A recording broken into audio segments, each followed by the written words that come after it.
Welcome back. It is time for another Silver and Black today. That's right. We are back talking Raiders football. We are an Odyssey original podcast. You can also hear our show weekly, Sundays at 5 a.m. Oh, yeah, 5 a.m. Pacific time in Las Vegas on The Bet in Las Vegas and Odyssey radio station there as well. Thank you for joining me. I'm Scott Branson, your host, joined by my co-host, Mo Moten. Mo is the senior NFL writer over at Bleacher Report. You can catch him on the X. Yes, it's the bird is gone. Twitter is dead. You catch him on the X at Mo Moten, MoEMOTON. I am at LV Gully. The show, SNB today. Mo, it is time to get rolling with an update from camp. But, man, how was your weekend? I had a pretty relaxing weekend. I actually did my first fantasy football draft on Sunday. Whoa! My buddy and colleague Gary Davenport has a league that he runs on a separate platform. So I got my first taste of how a draft, I should say, could pan out. So I'm getting prepared for our league when it pops up because Kelly Kreiner seems like he's ready. He got a package this past weekend.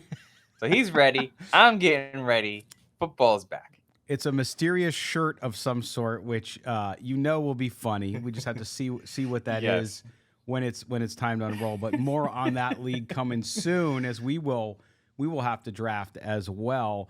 But listen, man, I almost lost a leg yesterday. You ready for this?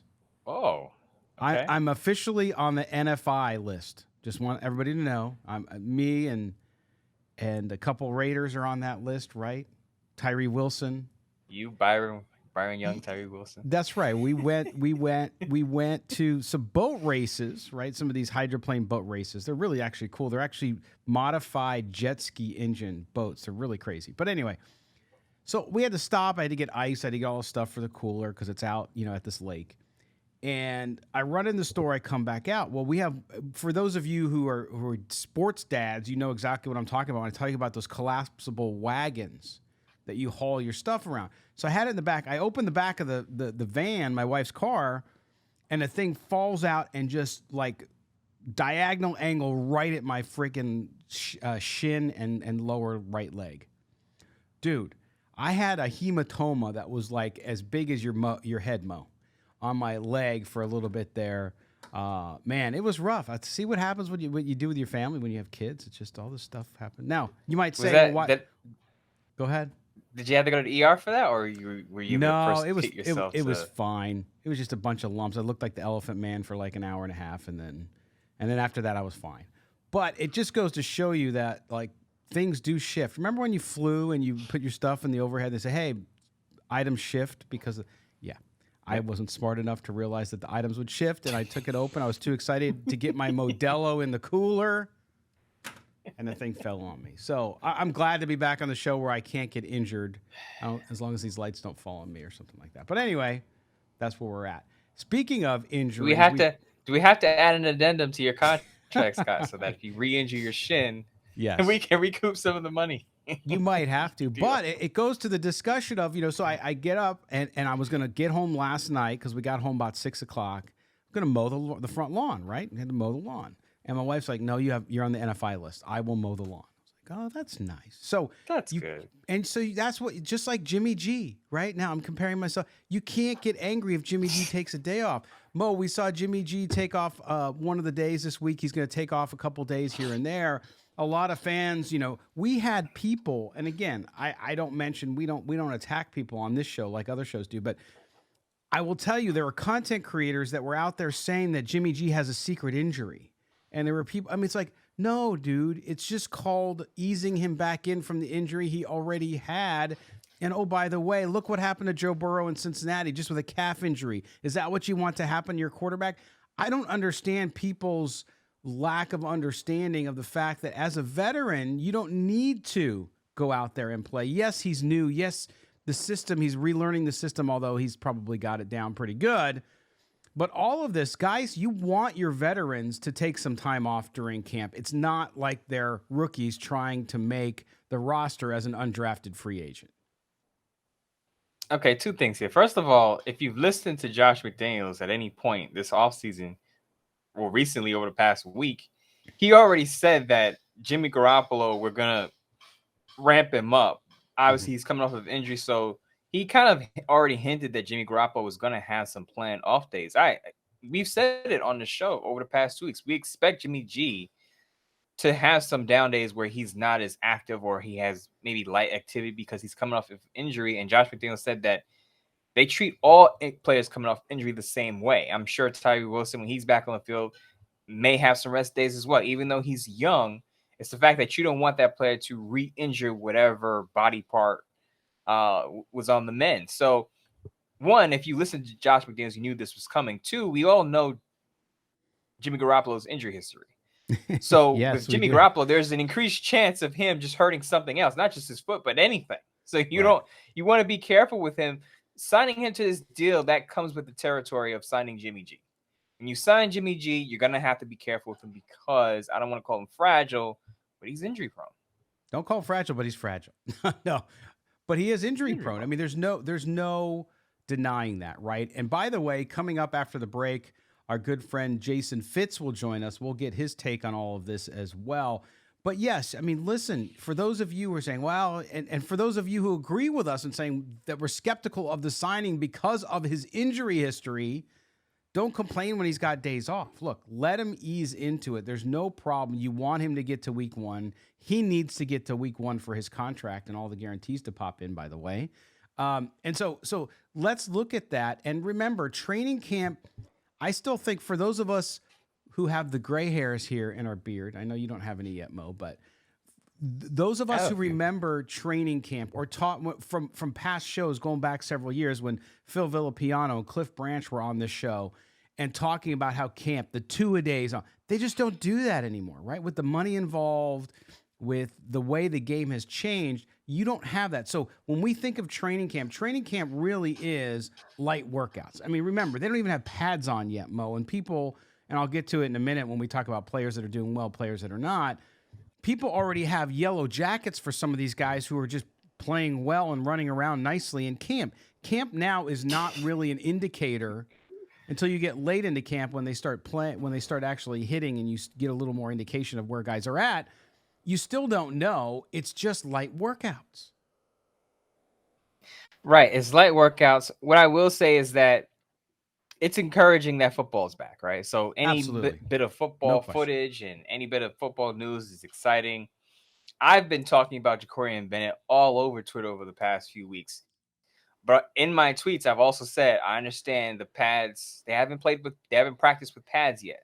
Pads come on this week, so we'll see how that translates. But for players who consistently show out or turn heads at training camp, it's encouraging. But always understand that there are levels to this. Mm-hmm. There's practicing with shorts and a t-shirt. There's practicing with pads. There's preseason. There's regular season. So every step of the way, you want to see certain players flash. So far, so good for some guys who we'll talk about. We haven't heard much about other guys, of course, not the ones who are on an injured list. But again, just understand where we are in the offseason right now. Pads haven't come into play yet. Right. So let's jump into that a little bit. We've seen a lot of coverage of Hunter Renfrow. People say he's done an interview. He's talked to the press. He's talked about how last year was disappointing for him and everything that happened there. And so that's good news. It also does not surprise me because number one, he's a good little player. There's no question. Secondarily, the team and Mo, I know people are going to want to dismiss what I say right here, but the team wants good coverage of him because if they do have any inkling of interest in dealing him, the better the press, the better for everybody, right? You're playing up your asset. There's no difference between Hunter Renfrow and any other player. You want them to be viewed externally as an asset so that if you need to sell, I'm not saying they're going to, but if they do decide to, the last thing you want them is to look terrible in camp, right? So I think that's where this grain of salt comes in. But Hunter Renfrow being forthcoming about his year last year was good too. Number one, for the player's recognition so that he can get better. But number two, it also helps the Raiders if there ends up being, because of injury or whatever, a market for Hunter Renfrow out there with other teams. Right. So if you're familiar with me and my analysis, you know that I've been saying all along that I think the Raiders are going to trade Hunter Renfro. I could be wrong. I'm going to appear and say I could be wrong. Maybe they do keep him, but if he does stay, just understand that his numbers aren't going to look anything like his Pro Bowl year. We hit over 1,000 yards. He was basically the top option in the offense Mm-hmm. because Waller was hurt. You got to understand they did add competition there. Now, could he still get traded? Possibly.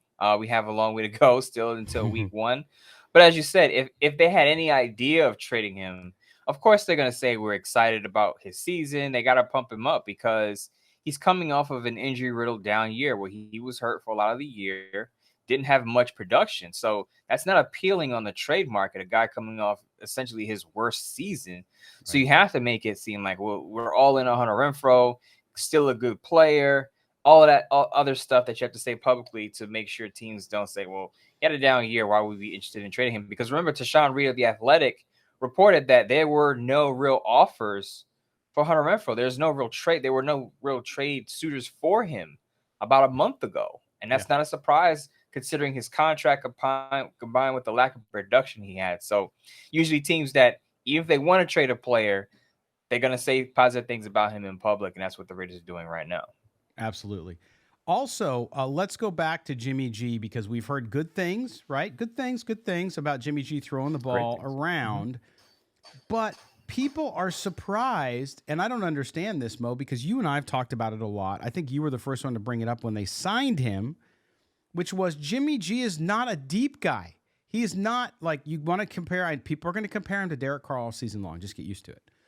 When it compares to Derek Carr throwing a deep ball, Jimmy G's not that guy. He's the guy who distributes the ball underneath short, medium routes. Okay. So even some journalists who cover the team were like, wow, he didn't look good deep. It's like he never has. And now we're going to talk about it at the end of the show. We're going to have a guest on coming up on our next show to talk specifically about Jimmy G because he covered him. But I'm just blown away that people are surprised by this because we knew this going in. We've been talking about it since they signed Jimmy G back in March. Right. Fans and reporters are knowledgeable people. A lot of them. A lot of They them are. I follow Absolutely. on social media. But I don't like to assume that everyone has watched every team because some Raider fans just watch the Raiders. And I Yeah. understand that. You're not interested in the 49ers or the Saints or whoever. You just want to watch the Raiders. The same thing with reporters. They have a job to do. They cover a specific team. They're not caring about what the 49ers are doing or what the Saints are doing or the Jets are doing. So I get it. So I don't come out there and act like I'm all knowing and say you should know this information. But I found it weird that I was kind of attacked on Twitter this past weekend when I said Jimmy G never had a deep ball. I think Vic posted a tweet or X saying that Jimmy G just didn't have the deep ball today. Maybe because he's a bit rusty. And I quote tweeted Vic and I said, Yeah. the long ball for Jimmy G is never coming because he never had it. Right. But fortunately for Jimmy G, he doesn't need the long ball in Josh McDaniels' offense because it's not predicated on going deep. Mm-hmm. He can flourish even just as you said, throwing the short to intermediate passes, and that's what Jimmy G does. He excels throwing to the middle of the field, throwing to his tight end and wide receivers crossing across the middle. That's what Jimmy G does. And with that tweet, fans came at me saying, how do you know he doesn't have a deep ball? He can throw the ball deep. And I'm not saying that Jimmy G cannot throw the ball deep because people kept showing me this video of Jimmy G throwing his dad pass to Devontae Adams. It was this slow, long ball with no defense and no pressure at all. Yeah, anybody can throw that type of pass when there's no pressure on you. Exactly. But what I'm saying is during the regular season games when there's a live defense and an offensive line, there's pressure and there's this and there's that, Jimmy G is not going to stretch the defense. He's not someone where you sit in defensive meeting rooms and you say, we got to watch out for the long ball. Jimmy G can go over the top. That's not what you talk about with Jimmy G. It's covering the middle of the field. And a lot of fans will say, well, yeah, he overthrew Emmanuel Sanders in that Super Bowl game against the Chiefs. And it's like, yeah, he has the arm. He can throw long, but that is not what he does during a regular season game on a regular, consistent basis. You don't see Jimmy G overthrow guys on a consistent basis. The reason the 49ers traded, part of the reason the 49ers traded up and got Trey Lance, and I've read this a lot, Trey Lance's first offseason to the 49ers, the one thing that reporters and fans kept harping on is Trey Lance can stretch the field and use Brandon Ayuk's deep speed because Jimmy Garoppolo hadn't been able to do that. And we'll bring on our guest on our next show, and he'll talk about that even further. But let's just say I'm not saying Jimmy G, because he can't throw the ball deep or doesn't throw the ball deep consistently, the Raiders' offense is going to suck. What I'm saying is, don't expect a lot of bombs away passes from Jimmy G this upcoming season. If that's what you're thinking you're going to get with Devontae Adams, even though Devontae Adams can get those balls deep, don't expect a lot of that. No, and again, I'm going to use a baseball reference since we're in baseball season, but remember Greg Maddux, great Hall of Fame pitcher. Greg Maddux did not throw the ball fast. So I'm going to equate a fastball here and speed with a long ball in football, okay, which is you could still win. You do things differently. He was all about location and spotting the ball.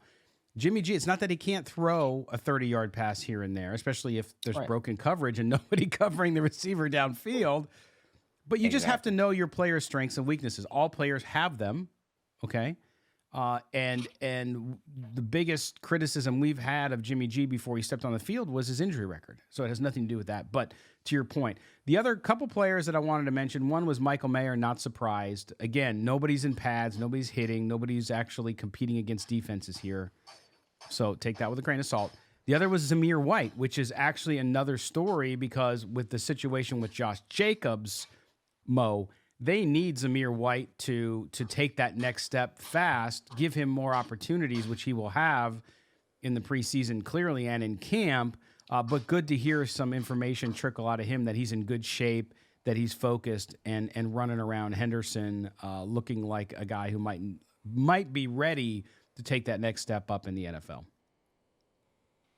I'll be honest, I'm excited about two players, one on each side of the ball. One, as many fans know, is Jacorian Bennett. I've been excited for him ever since the Raiders drafted him, simply because I just thought he was overshadowed at Maryland, and I think that he's going to have a pretty good year if he is able to get on the field and start. Vinny Bonsignore said that he could see Marcus Peters and Jacorian Bennett being on the outside and Nate Hobbs being in the slot, and that's my ideal personnel grouping for the Raiders cornerback group. On the other side of the ball, it's Michael Mayer. I had a Raiders reporter, I won't say who it is, slide into my DMs and saying, Michael Mayer looks the part. He looks ready to go. And this is a person who's been attending practices. Again, no pads yet. But he's saying, look, if a player is going to have an impressive rookie year among the Raiders class, 2023 class, it's going to be Michael Mayer. Yeah. Yeah, there's no – I mean, listen, again, what he did in college, what he did – even though his combine wasn't, and that's a little bit why he got hurt in the draft, it was a player that the Raiders were fortunate to get where they got. Mo, anything else coming out of camp that concerns you, excites you, based on what we're hearing from the folks on the ground? Not necessarily anything that concerns me or excites me. It's the fact that, and I wrote a piece about this on Sportsnot, it's the fact that the Raiders are not going to have to depend on their veterans for progress along the defensive line, because a couple of their young guys are now on an injured list. Tyree Wilson is hurt. Neil Farrell Jr. is hurt. Byron Young is hurt. None of those guys are practicing, and a lot of people were excited to see the young defensive line because they want to see more pressure on the quarterback. Mm-hmm. They want to see better run stopping, and you were going to get that hopefully from the young guys coming in. But Farrell's second year is now on hold. Tyree Wilson's debut was on hold. Byron Young's debut was on hold. So now you're depending on guys like Jerry Tillery, Bilal Nichols, Slim Chandler Jones, Kyle Pecco, maybe Adam Butler. You're depending on those guys to give you a little more than they did the previous year to give you that progress along the defensive line, because your young guys aren't ready to go yet. Yeah, no question. And it's interesting because you have that situation and you start to see teams, and we talked about it, remember, not just with the Renfrow opportunity for perhaps a trade, but for the Raiders themselves, as injuries start to happen, teams look around and see who's available. So you'll start to see some waiver wire activity, or not waiver wire, but wire activity around this team and everybody else as well. I mean, you saw the Bengals with Joe Burrow go out and sign a quarterback. Everybody's looking for bodies when it comes to camp to shore up that roster for the preseason and to get full workouts in. So we'll see what happens with that. We'll talk a little bit too about the fan reaction overall to the Raiders this year. We're going to talk in the second segment, as I mentioned, Jason Fitz, formerly of ESPN, unfortunately, but he's doing well. We're going to talk to Jason about what's happening with the Raiders overall. And then in the third segment on today's show, we're going to talk about sort of a piece I wrote on Raider Ramble, and Mo just kind of mentioned the way fans are going back and forth with one another about this team and about how things are happening. Really interesting, and the correlation between sports and the rest of what we're going through in society. And we don't talk politics on the show, God forbid, but it's football starting to resemble that as far as the polarization goes. So we're going to talk about that in the third segment when Mo and I come back. But when we come back from this break here on Silver and Black today, we're going to be joined by Jason Fitz. Always looking forward to those conversations. Also, a reminder, if you don't already subscribe to the show, make sure you hit subscription and the auto download wherever you get your audio. If you're watching us on YouTube, hit subscribe and the notifications bell too. All right. We appreciate it. We're coming back right after this break. Jason Fitz, don't go anywhere. Welcome back. Silver and Black today. Odyssey original podcast, also heard on The Bet in Las Vegas. And speaking of Las Vegas, a native son now joins us. Jason Fitz joins Mo and I here on the show. Jason, how you doing, man? You enjoying your summer so far? Yeah, I'm doing great. And by the way, I always love it when you guys reach out in general because I love your work. So it's fun to come on with guys that, I consume it, and I think you guys do a great job. So, honored to be able to hang out with you.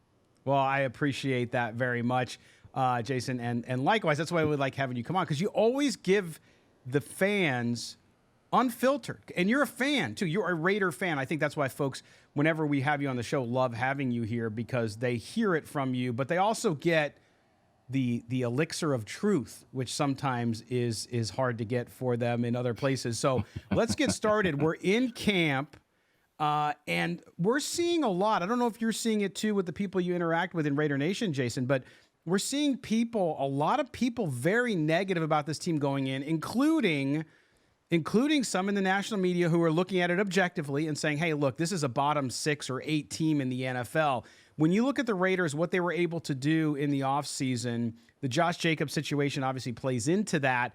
But what's your feeling as this team's rolled into camp and gotten through a week of it thus far?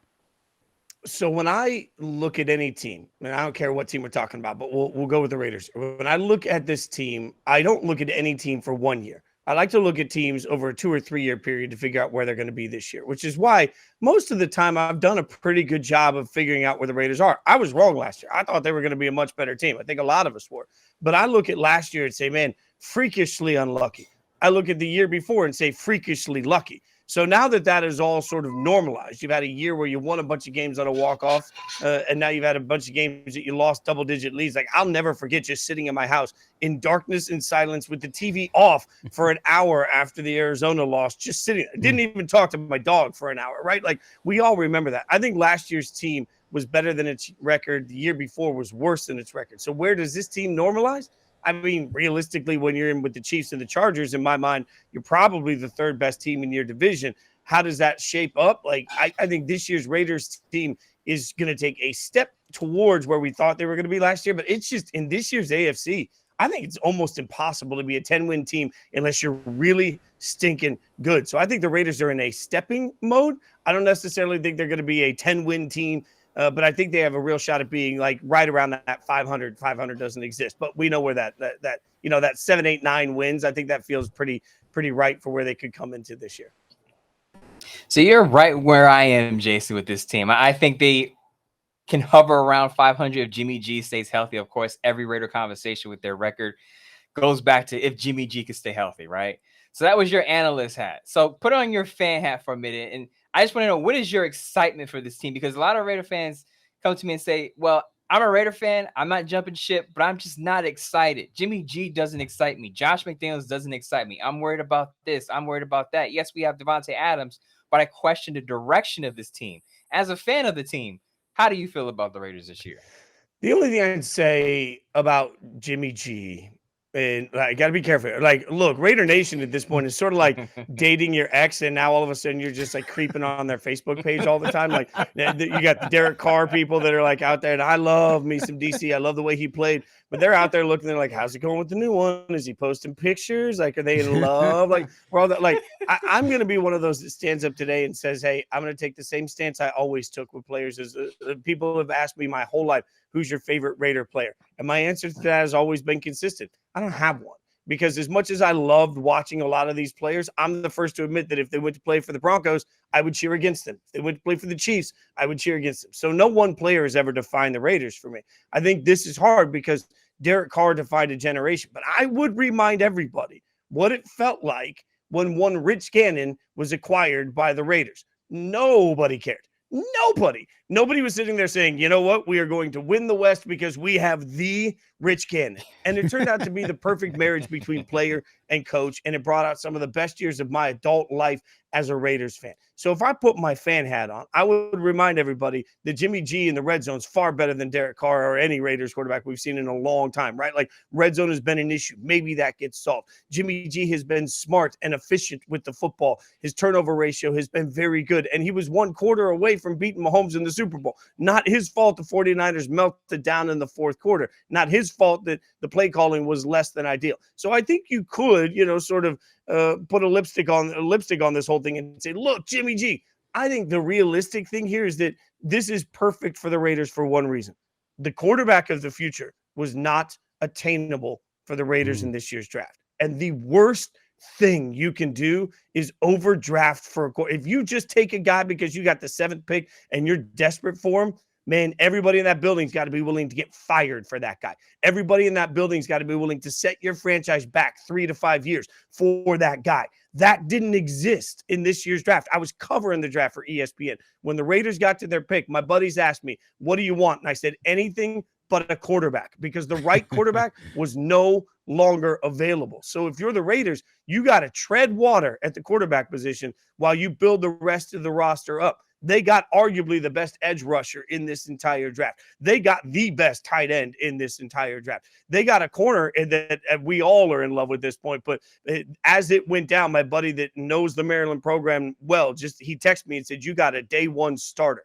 If this Raiders team this year can get 3 or 4 impact guys out of this year's draft, watch out. Because we all know that you mentioned Devontae, Josh, Max. These are guys playing at the highest of the highest level. If you add 3 or 4 young building pieces to it out of this year's draft, home run. Now next year we're competitive. As a fan, that's where I think things go.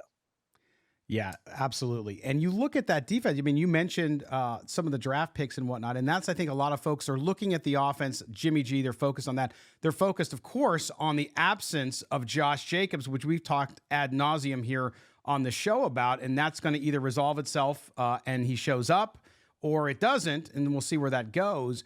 But that defense, Fitz, when you look at that side of the ball, what they've been able to do, Tyree Wilson will have to ease him in, right, because of the injury. We'll see what he does there. Still a black hole at linebacker, improvements on the back end.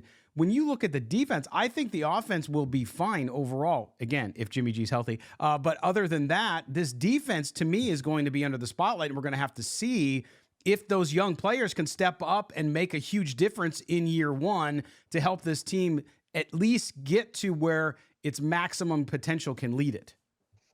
Yeah, and I mean, how many years in a row have we been saying this defense, if they could just be a top half of the NFL defense, right?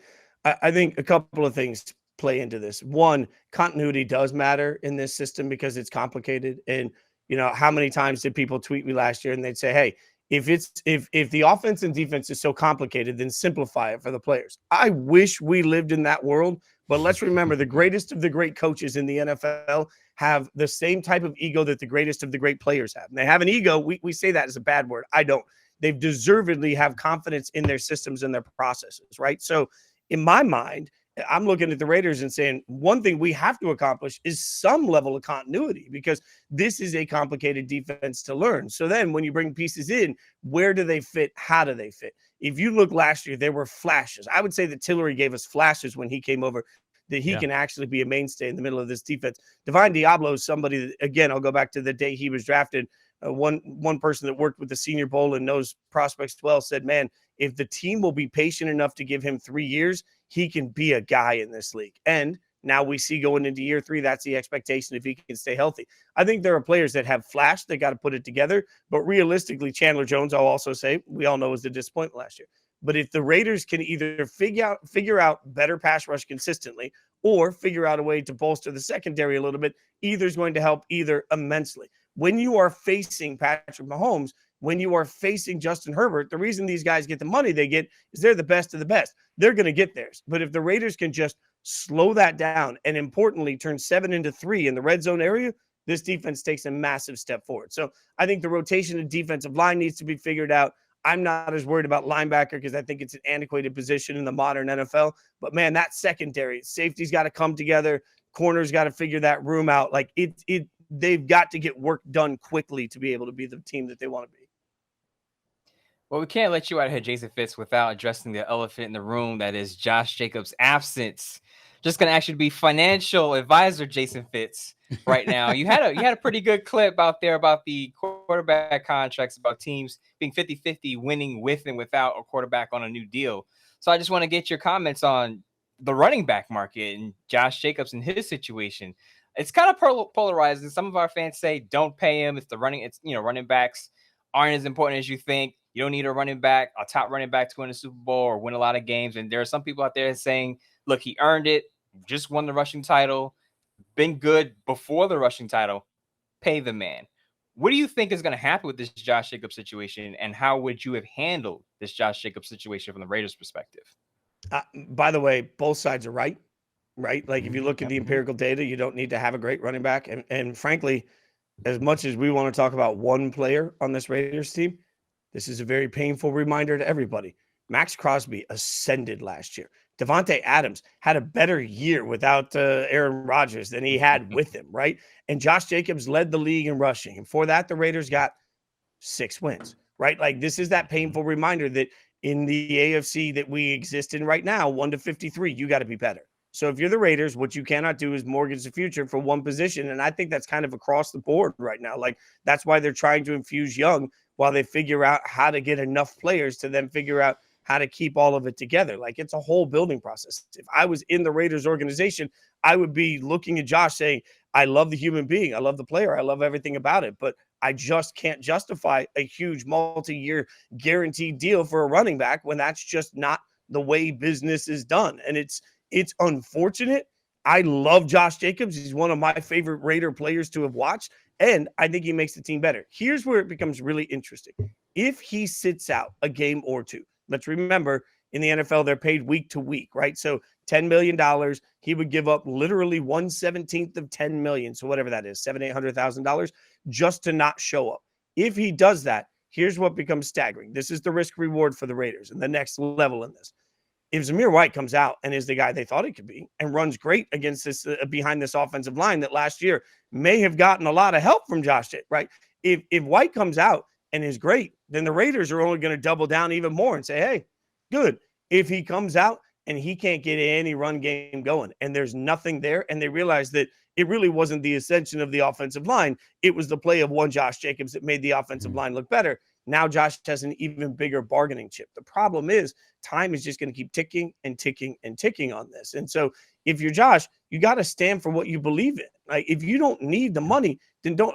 I always go back to a buddy of mine that's country music star, and he put out a single not too long ago, and I was sitting on his tour bus, and I was like, hey, man, are you excited about the single? And he said, genuinely, I don't really care, because at this point, I'm just putting out the music I like. And if the world doesn't like it, radio doesn't like it, nobody wants to play it, I'll just quit. I got more money than I can ever spend in my entire life.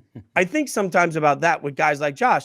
While, of course, there are NFL players that are out there making hundreds of millions of dollars, I don't know his bank account. If he's looking around saying, man, I don't really have to take this beating, then absolutely, he might just stick to his guns. The other part of it is if he does stick to his guns, it's not like there's this huge market out there to overpay Josh Jacobs, right? So he's sort of, I mean, unfortunately, he's like damned if you do and damned if you don't. Like he's stuck, and the Raiders have to stick to their principles in building a team. So it's awkward. It's terrible. I hate it, but I don't think there's a resolution for Josh. The only way he plays is if the Raiders essentially get him to relent, and he comes in and he just says, is what it is, and takes the Saquon type deal. Yeah, and I like what you said, because we've been saying the same thing here on the show, Jason, which is the idea that both sides can be right. You don't fault Josh Jacobs for doing what he needs to do to provide for him and his family and for his career, do what's best for his career. And then the Raiders don't want to get in a position where they overpay a guy based on the market, right? Not based on the fact that he's a great player and a good kid and all that stuff. And I think for fans, it's really hard because they end up losing because they just want to see their guy out there. And they got their number 8 jersey now since he's switching. People have already done that. And they just want to see their guy on the field.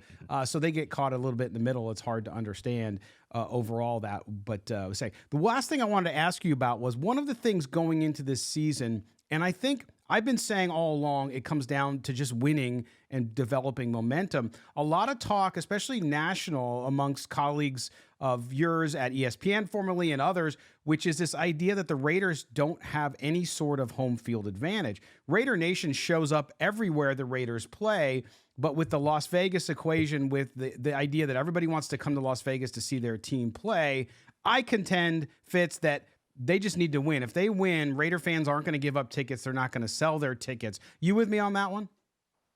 Yeah, I mean, I'll go back to my Nashville experience. I lived in Nashville for 20 plus years. When the Titans were great, when they first opened that stadium, the Titans went to the Super Bowl their first year. Everybody in Nashville that had no experience around the NFL thought that was normal, right? You couldn't get a ticket. They ran this town. Then all of a sudden, the Titans just got really bad for a long time. And now what happens? Well, if you're a Vikings fan or a Browns fan and you're picking your away game, you go to Nashville. How many times Raider Nation has taken over that stadium? Taylor Lewan famously after the Raiders game talked about how angry he was that locals weren't showing up. So, you know why? Because when you're in a great tourist city, this is sort of what happens. You've got to win and win consistently to be able to fill the room. It's no different than the Vegas shows that are taking place down on the Strip. You've got to put on a great show because there's competition for your money every single night. The Golden Knights are such a great, and I went to the Stanley Cup final with the Golden Knights, and I watched that, and it's such a wild, incredible experience. Vegas will pop for the Raiders when the Raiders win, when they win big. Until then, I'll be very honest. I was on the season ticket waiting list. But the day they went on sale for Vegas, knowing I live in Connecticut, I put myself on the season ticket waiting list. And because of the way they went through the process, I didn't get the call till the very end. And they were very expensive. I couldn't afford them, right? Like the only ones left were the best of the best. I chose not to take that deal. But the funny thing is, the person on the phone that called me said, think of it this way. If you just sell the big games you don't want to go to, you will make these PSL tickets back. Like that was part of the sales selling point. Yeah.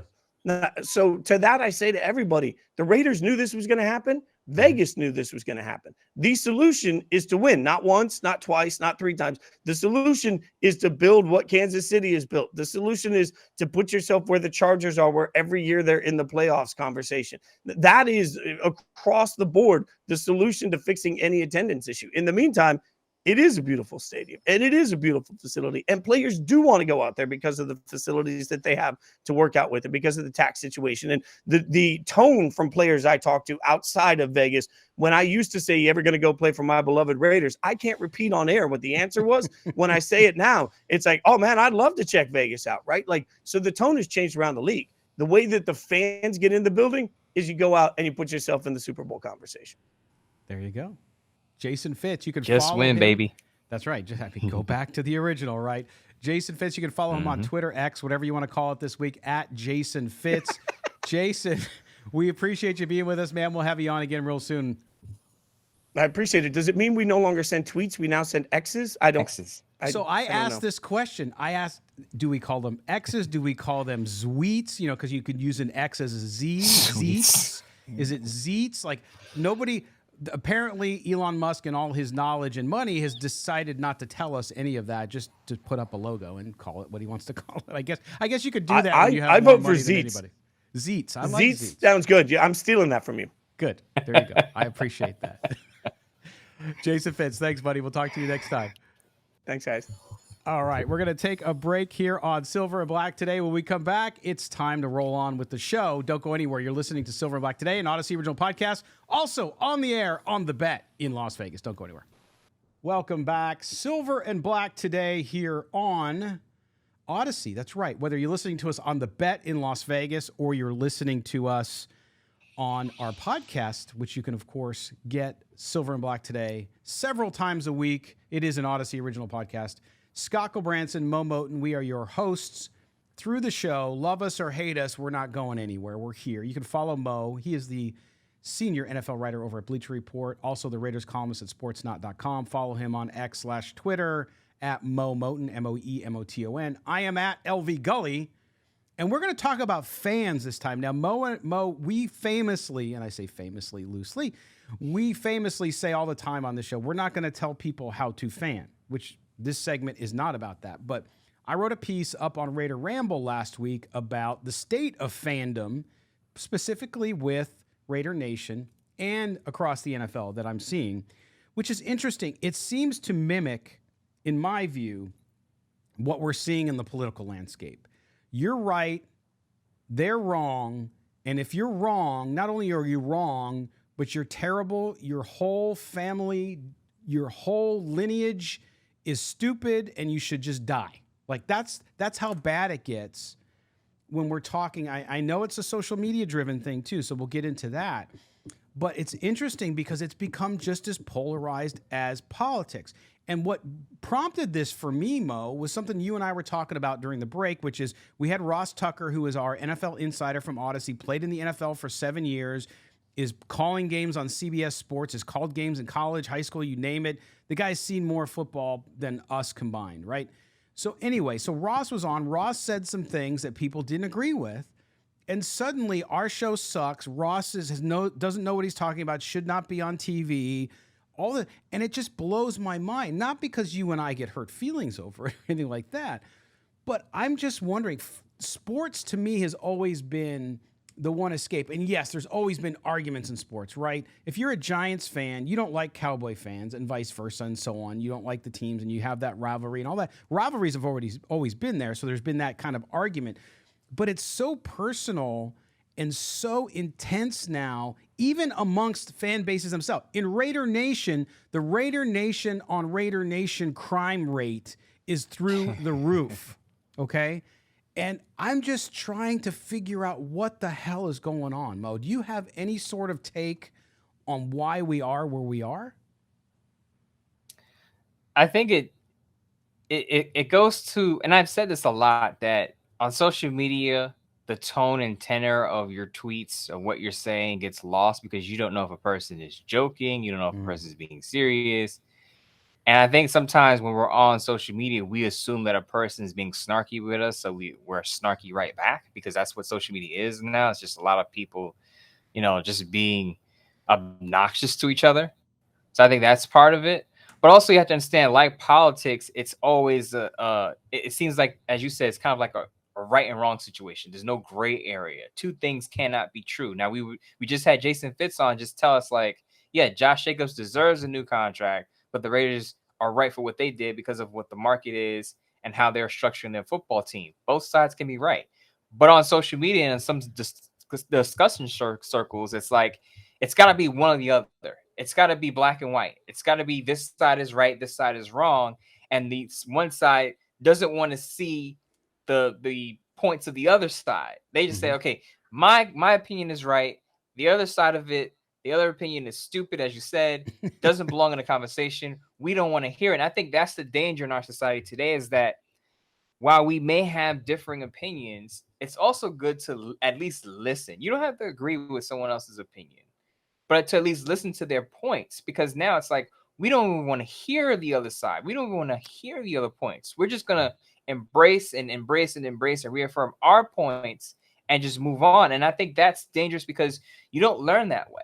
If you live in the bubble, and I say this all the time, echo chamber on Twitter or X, whatever it's called now, if you live in the echo chamber where only your opinions are validated and only opinions like yours are validated, you're not going to get the full scope of the world around you and just expanding your thought process, because you're just reaffirming what you already think.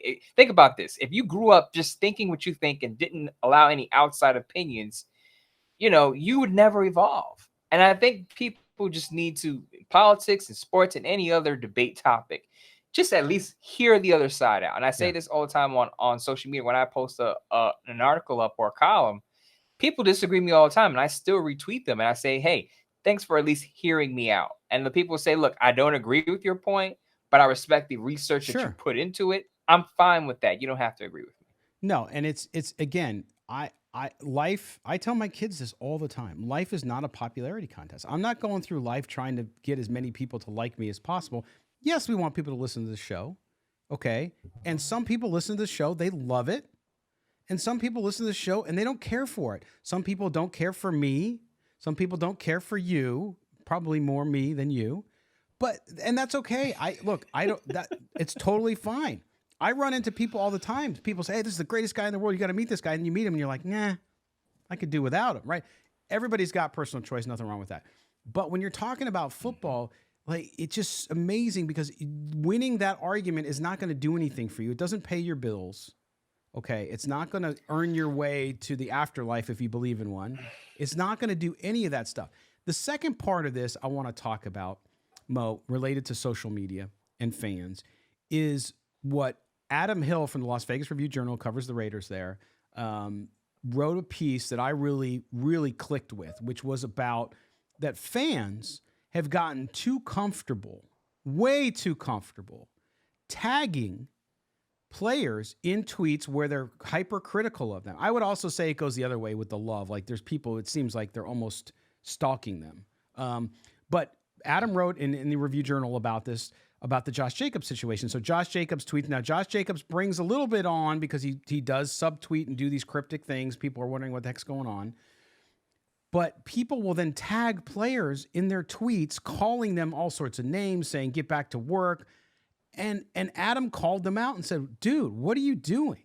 And I agree with this. It's not the same. You can't tell me, well, they make millions of dollars so you can say whatever you want to them. You can if you're in the stands. Even if you're in the stands, you got to look them in the face, right? You're in person in front of them. This behind the keyboard warrior stuff, like, the player doesn't give a damn if you think he's selfish. He really doesn't. So why do it? It's an interesting phenomenon, but it seems to be growing. And I agree with Adam. If you haven't read it, go read it. But Mo, what do you think? I think that's never going away as long as you can be anonymous. And there are some fans who have, or people who have their face up there on Twitter and will say some nasty things to you. As long as they're not face to face with you and they can be miles away or in a whole other country, people just feel comfortable saying whatever they want to say on social media, knowing that there won't be any consequences for it. And that, again, that's not going anywhere. And that's just never going to stop. You're always going to see it. I've seen the tweets say, Josh Jacobs, just get back to work, do this, do that. They don't know the man's life story. They don't know what he's got going on in his personal life.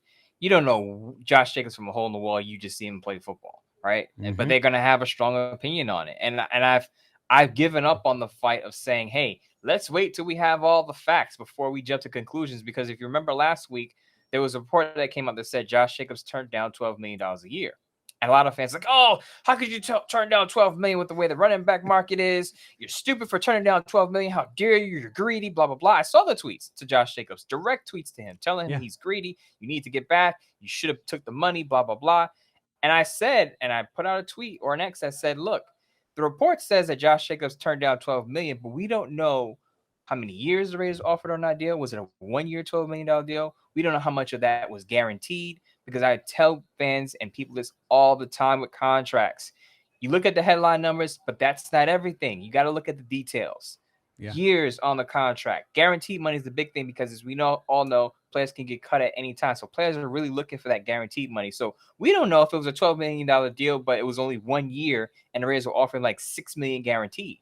We don't know those details. So you really can't have you can have a strong opinion, but you're not going to have the full details of the contract offer. You don't.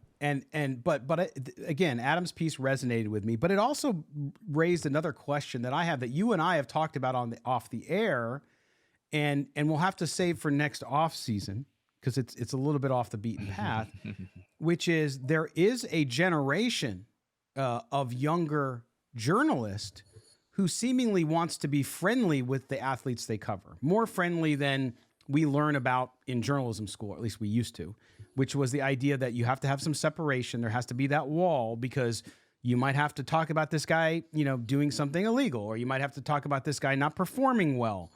And so you have to be careful with the line you draw. And I think some journalists today are crossing over that, especially with in-house journalists. Like, for example, you see at NFL Network. Not that there aren't great journalists there who do their job perfectly. I'm not saying that. But there is a little bit of a gray area now that feeds into this as well. So players sometimes get defended against the public criticism by people who are supposed to be covering them, which this is where the technology and the way things have changed, Mo, have led us. And again, I'm not criticizing anybody in particular here, But these are some bigger questions as we move forward with the way journalism and content creation is going. We should probably have some discussion around. Right. I'm not going to get on my soapbox about this because we don't have enough time for it. Yeah. But what I will say is that it's all about access now, Scott. Journalists also have their own podcasts that they want. They want downloads, they want listens, they want social media clicks and likes and retweets. So if you're nice to that player, he'll give you access to give you an interview, and you'll get those likes and retweets on Twitter or X. You'll get that podcast interview that everyone's going to download and listen to now. So there's more skin in the game for the journalists to have their own independent success outside of if they're working for a big network or platform. So there's that aspect to it. The social media aspect does play into, just getting that access and getting that adulation from the fans. Yes. Well put. But again, we'll save that. We already have one of our first shows for next off season, but we got a long season ahead of us, including on Thursday. We're going to take a deeper look on Jimmy G as well, and the latest news coming out of camp, as well as your mail. Mo, what do you got coming up this week that people need to watch for on Bleacher Report? I know you got a live coming up, as well as also some stuff on Sportsnut. The live is coming up along with the Raiders' first preseason game. I believe that's August 13th. They're going to be in the primetime slot, a standalone game with the 49ers, I believe it is. I'll be doing a watch along, so I'll be live during the game, live comments, live action. Of course, we're not going to see a lot of the stars, but I think it's interesting to get some of the early ticks on with guys getting on the field finally. As far as the immediate things are concerned, anything that happens at training camp, as far as the Raiders are concerned, I'm going to be covering at Bleacher Report because I do these Bleacher Report training camp notebooks where I just track the most important news going on across training camps. Last week, the big Raider news was Jimmy G having a rest day, which we talked about in the first segment. Some fans freaked out, and I wrote in a notebook that as Vinny Bonsignore and Tashawn Reed, the Athletic, Vinny Bonsignore, the Las Vegas View Journal said, these were planned days. Calm down, relax, take a deep breath. I know we're skeptical about Jimmy G and his injury history, but this wasn't he re-injured his foot is sore. These were planned rest days, and I wrote that in a notebook to say, hey, let's just calm down a little bit. Yes. All right. Check out all that stuff. Make sure you follow Mo and his Zeets. We agreed, right, with Fitz. We're all calling him Zeets. Fitz. At Mo Moten. I am at LV Gully. The show is SNB Today. Make sure you subscribe to the show. By the way, coming up on Thursday, you want to talk about a jam-packed show. Hold on to your hats. So we have Jose Sanchez, right, coming to cover. He covers the 49ers for Sports Illustrated. They're all fans, all nations over there covering the 49ers. He's going to come on and talk about Jimmy G. And we have a new guest. Actually, he's not a new guest, but he's a guest you guys like. Brian Baldinger is going to join us as well on Thursday. So we got a double stack show. Mo, take your vitamins, get your sleep. Thursday's going to be a busy one. Yeah, heavy hitting show. I know a lot of fans loved Baldy when he came on the other two times. Jose is a good friend of mine. We should have actually had him on early in the offseason to talk Jimmy G once they signed him, because as you said, he's on the ground. He covers the team day to day. So if anybody knows Jimmy G, his strengths and his weaknesses, it's Jose. Absolutely. All right, Mo, we will see you on Thursday, my friend. Sounds good. All right, don't forget, subscribe to the podcast wherever you get your podcast. Just hit the subscribe button, hit on the auto download. That way you get a new show every time it pops up. Also, thanks to our producer, Mike Robier. And for all of us here at Silver and Black today, I'm Scott Branson from Moten. Have a great rest of your midweek. We will talk to you on Thursday again. Jose Sanchez, talk about Jimmy G, and Baldy's back to talk about the Raiders and talk about NFL training camp. This has been Silver and Black Today, an Odyssey original podcast. Take care, everybody.